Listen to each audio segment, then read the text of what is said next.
Let's move to this one. You can see the shape is round. And let's check the details for this one. It's also a round decorative laundry basket.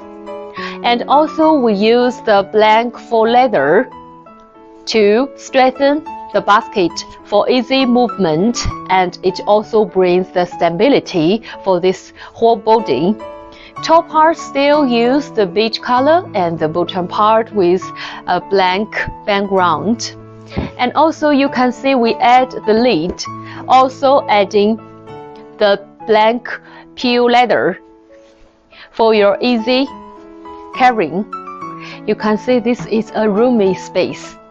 You can put your dirty washing before the washing day. So for this one, I'd like to measure the size for your easier reference.